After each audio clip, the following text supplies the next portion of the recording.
Halo adik-adik, selamat datang di channel Apples Master Education. Ketemu lagi dengan saya Budi. Hari ini saya akan melanjutkan pembahasan Matematika SMA bab Statistika. Dalam video ini saya akan membahas bagaimana cara mengubah data tunggal itu menjadi data berkelompok. Mari kita simak penjelasannya berikut ini.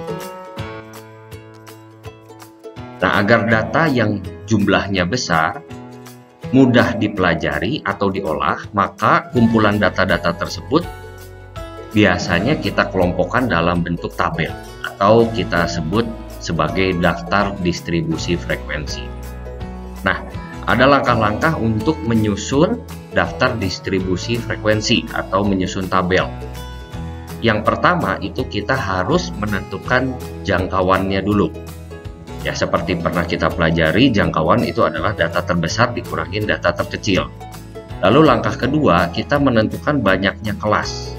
Nah, umumnya banyaknya kelas itu diambil paling sedikit 5 dan paling banyak 15. Tapi kalau kita hendak menggunakan matematika, menggunakan aturan yang diciptakan oleh Sturges, itu kita menggunakan rumus K sama dengan 1 plus 3,3 log N, ya, dimana N-nya itu adalah banyak datanya. Lalu langkah ketiga, kita menentukan panjang kelas. Panjang kelas itu disingkat P, itu adalah jangkauan dibagi dengan banyaknya kelas. Oke. Lalu yang keempat, kita tentukan batas bawah kelas pertama. Nah, biasanya kita menggunakan data terkecil. Bagaimana sih langkah-langkah ini? Kita lihat contoh berikutnya. Ya, supaya lebih jelas saya akan aplikasikan. Sebagai contoh saya akan mengambil 40 data tunggal seperti tertera berikut ini. Nah, saya akan menyusun si data-data tunggal ini menjadi daftar distribusi frekuensi atau menyusun dalam bentuk tabel. Kalau kita lihat di sini terdapat 40 buah data tunggal. Lalu langkah pertama kita harus menentukan dulu jangkauannya. Jangkauan itu adalah data terbesar dikurangin dengan data terkecil. Kalau kita lihat di sini data terbesarnya itu adalah 25 dan data terkecilnya 2. Sehingga jangkauannya didapatkan 23. Lalu langkah kedua kita mencari banyaknya kelas. Ya, banyaknya kelas itu adalah 1 plus 3,3 log N. Saya menggunakan aturan Sturges. Ya, nah N itu adalah banyaknya data. Jadi kalau disubstitusi jadi 1 plus 3,3 log 40, saya menggunakan kalkulator, hasilnya itu adalah 6,3. Lalu langkah ketiga, mencari panjang kelas. Nah, panjang kelas tadi sudah dijelaskan di depan, itu adalah jangkauan dibagi dengan banyaknya kelas. Jadi 23 dibagi dengan 6,3, hasilnya itu adalah 3,7. Nah, yang terakhir kita tentukan batas kelas pertama, batas bawah kelas pertama. Nah, biasanya diambil data terkecil, jadi data terkecilnya itu adalah 2. Oke, tadi kita dapatkan bahwa banyaknya kelas itu adalah 6,3. Nah, karena banyaknya kelas itu tidak mungkin koma-koma, jadi ini harus dibulatkan ya. Jadi harus jadi bilangan bulat. Saya bulatkan menjadi 6. Oke, tadi juga kita mendapatkan bahwa panjang kelas itu adalah 3,7. Ini saya bulatkan jadi 4. Lalu yang ketiga tadi kita sudah mendapatkan bahwa batas bawah kelas pertama itu adalah 2. Nah, sekarang bagaimana membuat tabelnya atau membuat daftar distribusi frekuensinya? Di sini saya sudah siapkan sebuah tabel. Ya, kolom pertama itu berisi kelas, kolom kedua itu frekuensi, ya, banyaknya data. Nah, di sini saya sudah siapkan juga itu ada 6 baris untuk kelasnya. Yang ini ya, ini baris pertama, kedua, ketiga, keempat, kelima, keenam, itu sesuai dengan banyaknya kelas. Lalu yang paling bawah itu saya buat baris untuk jumlah. Oke, nah nanti di kolom-kolom kelas ini berisi interval-interval datanya. Oke, bagaimana cara mengisi interval datanya?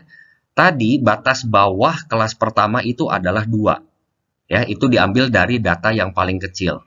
Nah, karena panjang kelasnya itu adalah 4, maka saya mengurutkan mulai dari 2, 3, 4, 5. Di sini terlihat panjang kelasnya itu adalah 4. Maksudnya itu 4 data. Seperti itu. Oke. Nah, setelah selesai di kelas pertama, kita lanjutkan ke kelas kedua, yaitu 6 sampai 9. Ya. Nah, panjang kelas ini bisa kita lihat juga dari sini ya. Itu 2 dikurangin dengan 6 dikurangi dengan 2. Seperti itu. Nah, yang sering salah itu kita mengurangkan 5 dengan 2. Ini ya. 5 kalau dikurangin 2 itu jadi panjang kelasnya 3. Nah, itu jangan sampai salah. Jadi kalau mau menghitung panjang kelas ada 2 buah cara. Yang pertama kita membilang mulai 2 sampai dengan 5, yaitu 2, 3, 4, 5. Jadi panjang kelasnya ada 4 buah. Atau kita kurangkan saja ya, ini angka 6 kurangi 2 atau 9 kurangi 5. Seperti itu.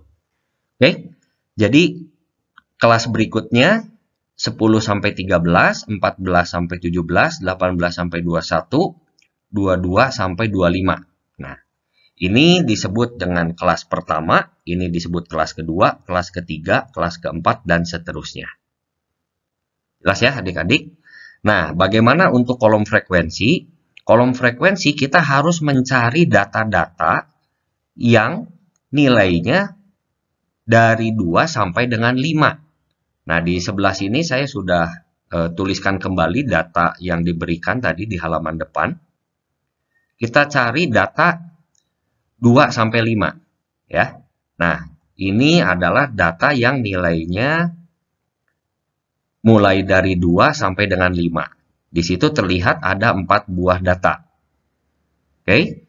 Lalu kita mencari frekuensi kelas kedua, yaitu data yang bernilai dari 6 sampai 9. Kita cari lagi yang bernilai 6 sampai 9. Di sini ada 1, 2, 3, 4, 5. Ya, ada 5 buah data. Jadi frekuensinya bernilai 5. Lalu untuk kelas ketiga, yaitu datanya mulai dari 10 sampai dengan 13.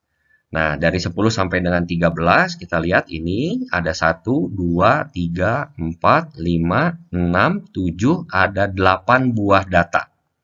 Oke. Lalu untuk kelas keempat, dicari lagi itu yang berwarna hitam ya. Kalau kita hitung di sini, 1, 2, 3, 4, 5, 6, 7, 8, 9, 10, 11. 12 ya. Ada 12 buah data. Dengan 14 ini ya, yang di bawah ketinggalan. Oke. Nah, berikutnya kita akan mencari yang 18 sampai 21. 18 sampai 21 itu ada 6 buah data. Ya, itu terlihat yang berwarna ungu. Yang ini. Ya, 1, 2, 3, 4, 5, ada 6 ya. Itu sama yang terakhir ini ya. Oke, lalu yang terakhir itu sisanya.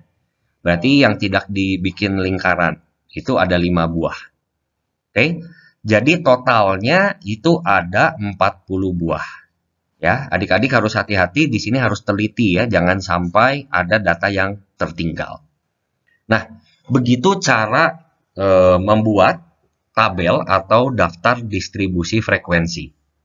Nah, untuk melangkah ke pelajaran berikutnya, adik-adik harus memperhatikan ada beberapa istilah-istilah penting yang harus diketahui karena istilah-istilah ini nantinya akan digunakan ya untuk pelajaran berikutnya.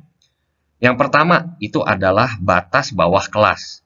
Batas bawah kelas kalau kita perhatikan, saya ambil contoh batas bawah kelas pertama.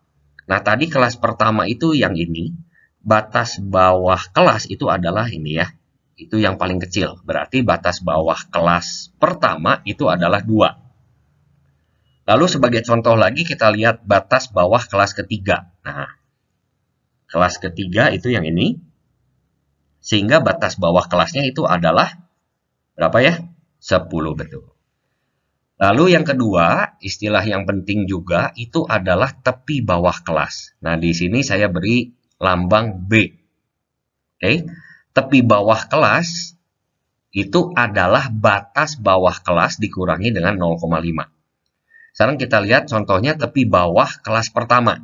Tadi ini ya kelas pertama ya, 2 sampai dengan 5. Batas bawahnya itu adalah 2.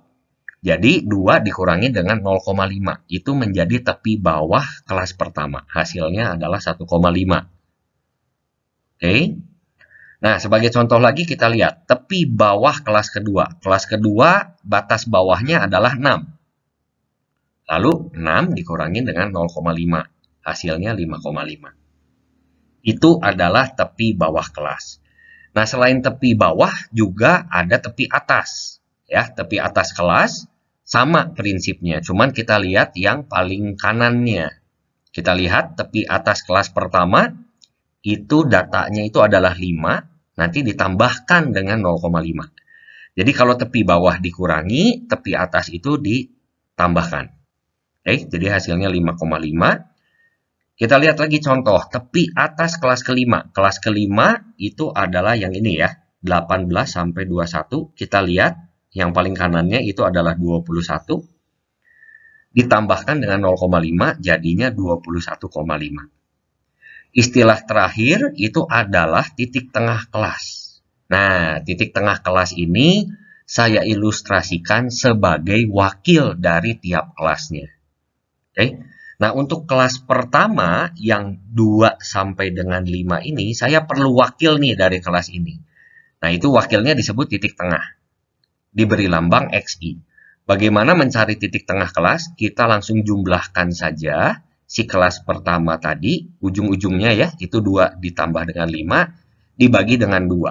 Jadi wakilnya itu adalah 3,5. Oke? Jadi kalau mau mencari titik tengah kelas yang kedua, ya kita tinggal jumlahkan saja 6 ditambah 9, lalu dibagi dengan 2. Begitu adik-adik video penjelasan mengenai cara mengubah data tunggal menjadi data berkelompok. Silahkan simak video pembelajaran selanjutnya. Mudah-mudahan video-video yang kita berikan bermanfaat buat adik-adik semua. Terima kasih buat perhatiannya. Sampai jumpa.